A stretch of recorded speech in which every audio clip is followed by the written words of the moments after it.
అస్సలాము అలైకుం వరహమతుల్లాహి వబర్కాతుహు. ఈరోజు చెప్పబోతున్న అంశం ఏమిటి అంటే అబద్ధం చెప్పడం గురించి చెప్పబోతున్నానండి. దైవప్రవక్త సల్లల్లాహు అలైహి వసల్లం వారు వివరించిన మరొక పాపం ఏమిటి అంటే అబద్ధం చెప్పటం. ఇంతకుముందు చెప్పినది ఏంటి, చాడీలు చెప్పడం గురించి చెప్పడం జరిగింది. ఈరోజు అబద్ధం చెప్పడం గురించి చెప్తున్నానండి. అబద్ధం చెప్పటం ఎంత పెద్ద పాపమో మీకు తెలిసిందే. చాడీల్లో అబద్ధం కూడా ఉంటుంది. అబద్ధం లేకుండా చాడీలు చెల్లవు. ఈరోజు మన సమాజంలో చాడీలు చెప్పే స్వభావం సర్వసాధారణంగా ఉన్నట్లుగా అబద్ధం చెప్పే రోగం కూడా చాలా ఎక్కువగా ఉంది. జీవితపు అన్ని రంగాల్లో ఎన్నటికీ అంతం కాని విధంగా ఈ అబద్ధం రాజ్యమేలుతుంది. ఈ రోజుల్లో డూప్లికేట్ సర్టిఫికెట్లు, ధృవపత్రాలు తయారు చేస్తున్నారు. డబ్బులిచ్చి ఇంజనీరింగ్ సర్టిఫికెట్లు, న్యాయవాద సర్టిఫికెట్లు, ఏది కావాలంటే అది తయారు చేసుకుంటున్నారు. అబద్ధపు కాగితాలతో ఉద్యోగాలు సంపాదించుకుంటున్నారు. గుర్తుంచుకోండి, వీటన్నింటిలో అబద్ధం చెప్పటం, రాయటం జరుగుతుంది. అన్నీ నిషిద్ధాలే ఇలా అబద్ధాలు ఆడడం. అయితే అలాంటి పనులు చేస్తే ఘోర పాపానికి పాల్పడినట్లు అవుతుంది. దైవప్రవక్త సల్లల్లాహు అలైహి వసల్లం వారు ఒకానొక హదీస్లో ఇలా అన్నారు: ప్రళయ దినాన దేవుడు 3 వ్యక్తుల వైపు కన్నెత్తి అయినా చూడడు, వారితో మాట్లాడడు, వారిని పరిశుద్ధం చేయడు, పైగా వారి కోసం బాధాకరమైన శిక్ష కాచుకొని ఉంటుంది. మొదటి వ్యక్తి ఎవరంటే, ఇతను ప్రయాణంలో ఉన్నప్పుడు తన దగ్గర అవసరానికి మంచినీళ్ళు ఉన్నాయనుకోండి. అలాంటి సమయంలో తోటి ప్రయాణికునికి నీళ్లు అవసరమయ్యాయి. అతను ఈ తోటి ప్రయాణికుణ్ణి కాసిన్ని నీళ్లు ఇవ్వమని అడిగాడు. అందుకు ఇతను నిరాకరిస్తాడు.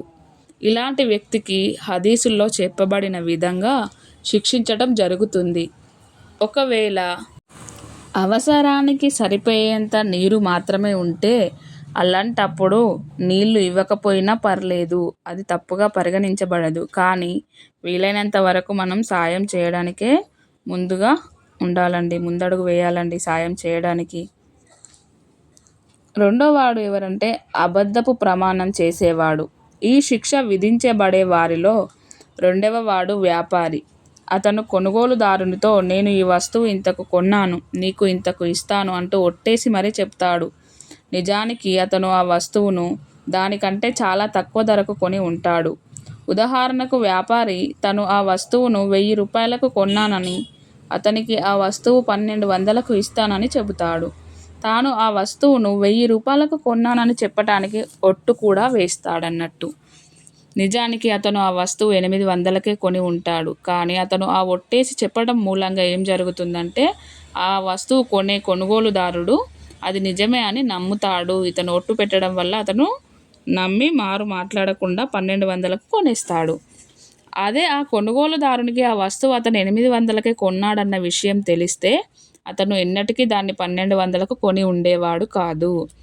అందుకే అబద్ధపు ఒట్లు వేసేవారిని ఈ విధంగా శిక్షించడం జరుగుతుందని దైవప్రవక్త సల్లల్లాహు అలైహి వసల్లం వారు తెలియజేశారు.